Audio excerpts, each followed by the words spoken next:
Hello everyone, welcome back to my channel. जैसे कि हम सब जानते हैं कि व्यापम ने अचानक से 2 जुलाई को रात में बॉम्ब फोड़ा और सबका रिज़ल्ट एक साथ जारी कर दिया, शिक्षक, सहायक शिक्षक और व्याख्याता का। रिज़ल्ट जारी होने के बाद हमने देखा रिज़ल्ट में कि ना तो कैटेगरी रैंक दिया हुआ है, तो हम कैसे पता करेंगे कि हम अपनी कैटेगरी में सेलेक्टेड है या नहीं है। जो जनरल कैटेगरी कट ऑफ पार कर रहे हैं वो तो सेलेक्टेड है, सबको पता है, बट अपनी कैटेगरी में हम सेलेक्ट हुए हैं या नहीं हुए वो पता करने के लिए अब व्यापम ने सबको काम पे लगा दिया है।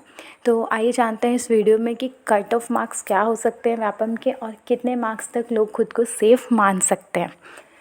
तो शुरू करते हैं वीडियो। सबसे पहले हम देखेंगे कि हर भर्ती परीक्षा में जो अलग अलग ई वर्ग और टी वर्ग थे उसमें अलग अलग कैटेगरी के कितने कितने रैंक्स थे। तो देखते हैं सबसे पहले हम शिक्षक भर्ती का। तो शिक्षक भर्ती में सामान्य वर्ग में 1001 रैंक था, 1001 सीट थी। ओबीसी में 628, एससी में 329, एसटी में 3803 और ये कुल मिला के होता है हमारा 5772 सीट। आगे बढ़ेंगे सहायक शिक्षक में देखते हैं 1084, ओबीसी में 754, एससी में 240, एसटी में 4207, कुल मिलाकर होता है 6285। इतने पोस्ट हमारे पास शिक्षक और सहायक शिक्षक में थे। अब हमको ये नहीं पता है कि हम कट ऑफ के अंदर है या नहीं। तो सबसे पहले एक चीज़ देखते हैं कि अगर हम सामान्य वर्ग में हैं तो सामान्य वर्ग में होने से आपको आप किसी भी वर्ग में हैं और आपका रैंक जो है वो 1001 के अंदर है। तो अगर 1001 के अंदर है मतलब आपका सिलेक्शन जो होगा वो जनरल कैटेगरी से ही होगा। तो अगर आपका रैंक 1001 तक है मतलब आप पक्का फर्स्ट लिस्ट में जनरल कैटेगरी से आ रहे हो, चाहे आप ओबीसी में आते हो, एससी में आते हो, एसटी में आते हो। अब बात होगी बाकियों की कि बाकियों में से कौन कौन कितने कितने रैंक वाले जो हैं वो सेलेक्टेड हैं। तो उसके लिए हमको मेरिट लिस्ट खोलनी होगी। तो आइए देखते हैं मेरिट लिस्ट में। तो ये है हमारी टीचर की मेरिट लिस्ट जिसमें स्वप्निल जैन जो है वो फर्स्ट रैंक पे हैं, जनरल कैटेगरी से हैं और ये जो है 114 मार्क्स के साथ है। ठीक है, तो ये तो हो गया आपका फर्स्ट रैंक। इसी के साथ हम देखते हैं कि जनरल में कितने पोस्ट हैं, 1001। तो जब जनरल में 1001 पोस्ट है तो उसके 1001 पोस्ट के अंदर जितने लोग भी आते हैं, चाहे वो किसी भी कैटेगरी से हो, एसटी से हो, एससी से हो, ओबीसी से हो या जनरल से हो, सबको जनरल कैटेगरी से काउंट किया जाएगा और सबको जो रहेगा वो जनरल की सीट दी जाएगी। तो 1001 रैंक तक जो हमारे पास होता है उसमें हम देख रहे हैं कि 1001 रैंक तक जो है, ठीक है, तो ये 1001 रैंक तक 88 मार्क्स होते हैं। तो 88.802 अगर आपका ये मार्क्स है, 88 मार्क्स है तो आप जनरल कैटेगरी से काउंट होते हैं और आपको फर्स्ट लिस्ट में आपका मार्क्स आ जाएगा।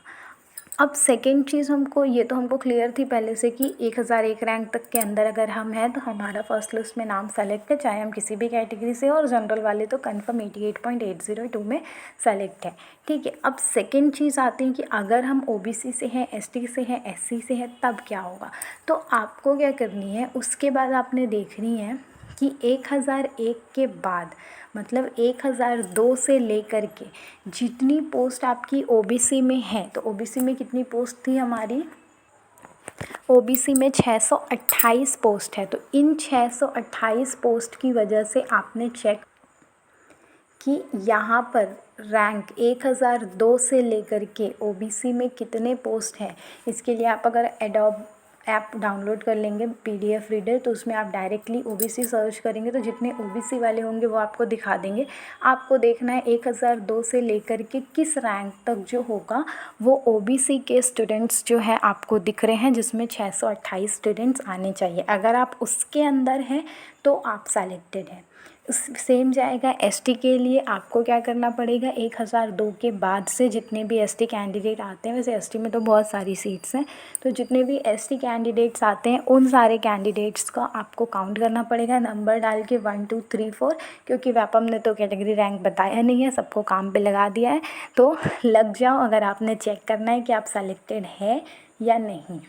ठीक है, तो वहाँ पे आप ऐसा चेक करेंगे तो आपको पता चल जाएगा कि आप अपने कैटेगरी में सेलेक्ट होते हैं या नहीं होते हैं। हमने जब कट ऑफ लिया था तो हमने कट ऑफ लिया था 90 मार्क्स जनरल कैटेगरी का, और हमने बोला था कि ±2.5 हो सकता है। तो यहाँ पे देखिए जनरल कैटेगरी का कट ऑफ जो हुआ है वो 88.802 हुआ है।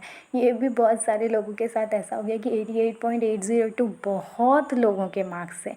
देखिए कौन से रैंक तक है 88.802, 1064 से 1064 तक 88.802 मार्क्स है। लेकिन वो लोग सब कट ऑफ से बाहर हो गए हैं। बट इसमें घबराने की बात नहीं है, क्योंकि क्या होगा अगर इसमें से कोई SC कैटेगरी का है और उन्होंने उसका भी एग्ज़ाम दिया हुआ है, किसका, व्याख्याता का, तो अगर वो लोग उसमें जाते हैं तो वो लोग इससे हट जाएंगे शिक्षक से। सहायक शिक्षक वाले तो नहीं हटेंगे, पर लेक्चरर वाले जो है जहाँ पे दिख रहे हैं 3-4 मुझे दिख रहे हैं SC कैटेगरी के, बहुत सारे दिख रहे हैं वैसे, तो ये लोग जो होंगे वो सब लेक्चरर में अगर चले जाते हैं तो फिर आपको इस कैटेगरी में सीट मिलेगी। प्लस जो जनरल प्लस OBC है, इसमें भी एक चीज़ ये हो सकती है कि फ़र्स्ट लिस्ट में तो नाम नहीं आएगा, पर फर्स्ट लिस्ट में जब डॉक्यूमेंट वेरिफिकेशन होगा, वैसे फ़र्स्ट लिस्ट में 1/5 या 1/6 बुलाएंगे तो उसमें भी आएगा, तो आप कट ऑफ के अंदर रहेंगे पर वेटिंग लिस्ट में रहेंगे। उसमें क्या होगा ना कि अगर हमको ये बोला जाता है डॉक्यूमेंट्स दिखाने, तो बहुत सारे लोग, खासकर इंजीनियर्स, सारे इंजीनियर्स बुरा नहीं मानेंगे, बहुत सारे इंजीनियर्स एग्ज़ाम्स देते हैं जिनका BEd वगैरह क्लियर नहीं है, TET क्लियर नहीं है, पर वो लोग इंजीनियर्स हैं तो उनको आइडिया रहता है कि कैसा एग्ज़ाम में क्वेश्चंस आते हैं, कैसे पढ़ाई करनी है, तो एग्ज़ाम्स क्रैक हो जाता है। बट अगर कुछ है जिनका TET क्लियर नहीं है, कोई क्या थे BEd 4th सेम में थे, सबने एग्ज़ाम दिया था, सबको लगा रिज़ल्ट आ जाएगा तो हम लोग पास आउट हो जाएंगे तब तक, लेकिन ये रिज़ल्ट पहले आ गया और BEd का रिज़ल्ट बाद में आया। इस वजह से क्या होगा, वो लोग भी सारे जो होंगे वो सारे के सारे लोग जो रहेंगे डिस्क्वालीफाई हो जाएंगे। ठीक है, तो उनके डिस्क्वालीफाई होने की वजह से आप लोगों को वहाँ पर वेटिंग लिस्ट क्लियर हो सकती है। तो 1/6 अगर बुलाएगा तो 1000 अगर है जनरल में, मतलब कम से कम 6000 लोगों को बुला सकता है। तो 6000 में से अगर आप वेटिंग लिस्ट में भी रहते हैं तो फर्स्ट लिस्ट में आपका क्लियर हो सकता है। ठीक है, अगर फर्स्ट लिस्ट नहीं होती है तो इसके बाद वालों को सेकेंड लिस्ट में बुलाया जाएगा। और शिक्षक वाले बस ये मान के चले कि डॉक्यूमेंट्स अगर किसी के रॉन्ग हुए तो ही छोड़ेंगे, वरना असिस्टेंट टीचर्स से टीचर में जाना पॉसिबल नहीं है, लोग नहीं जाएंगे। और सेम आप कर सकते हैं असिस्टेंट टीचर के लिए कि असिस्टेंट टीचर का कट ऑफ मार्क्स आप वैसे ही फाइंड आउट कर सकते हैं कि कैसा हमने इसके लिए बताया। ठीक है, और उसके बाद आप देखिए कि अगर आप उसके अंदर आते हैं तो डॉक्यूमेंट्स बहुत ज़्यादा इंपॉर्टेंट है। बिना डॉक्यूमेंट के अगर आप रैंक 1 में भी रहोगे तो भी कोई सिलेक्शन नहीं होगा। इसीलिए बेटर है कि अपने डॉक्यूमेंट्स सारे रेडी कर लो जितनी जल्दी से जल्दी हो सके। और अगर आपका रैंक कम है तो भी घबराने की ज़रूरत नहीं है, एकदम कम है तो फिर तो घबराओ। लेकिन अगर रैंक है 8-10 हज़ार के अंदर, आपके मार्क्स 80 तक आ रहे हैं, 75 तक भी आ रहे हैं, अगर जनरल कैटेगरी हो तो 75 तक भी एक उम्मीद बना के रखो, क्योंकि पिछली बार 73 था मार्क्स। तो अगर तब तक हो आप तो हो सकता है कि सिलेक्शन हो जाए। ठीक है, तो कोशिश करो कि हम जितनी अच्छे से तैयारी कर सकें और अच्छे से मेहनत हो। अगर ये एग्ज़ाम छूटता भी है तो इसके बाद अभी 14,000 पोस्ट और हैं जो कि बिलासपुर रायपुर संभाग में आने वाले हैं, और ये लगभग सभी बोल रहे हैं। तो अगर ये इलेक्शन के पहले आना है तो वो बहुत जल्दी आएगा और बहुत जल्दी भर्ती हो जाएगी। इसीलिए सब एग्ज़ाम्स की तैयारी करते रहें। अगर इसमें भी नहीं पोस्ट वो नहीं आता है तो हॉस्टल वार्डन का तो आ ही रहा है, अगर फीमेल कैंडिडेट है तो महिला सुपरवाइज़र का पोस्ट आ रहा है। तो आप लोग चैनल को कंटिन्यू फॉलो करते रहिए। अब मेरी कोशिश रहेगी कि डेली 1-2 वीडियोस जो हो मैं डालती रहूं पढ़ाई के लिए, और वो सारे वीडियोस आपको बहुत ज़्यादा हेल्पफुल रहेंगे। उन वीडियोस में मैं बताऊंगी कि आप कैसे प्रिपरेशन कर सकते हैं और क्या आपको तैयारी करनी है अपने लिए। ठीक है, तो thank you everyone for joining. And अगर आपका सिलेक्शन हो चुका है तो आपको बहुत बहुत कंग्रेचुलेशंस, और जिनका नहीं हो पाया है वो घबराने की ज़रूरत नहीं है, उनका नेक्स्ट पेपर में आराम से हो जाएगा। बस आप लोग बहुत अच्छे से मेहनत करते रहिए। ठीक है, तो thank you everyone for joining. Have a nice day.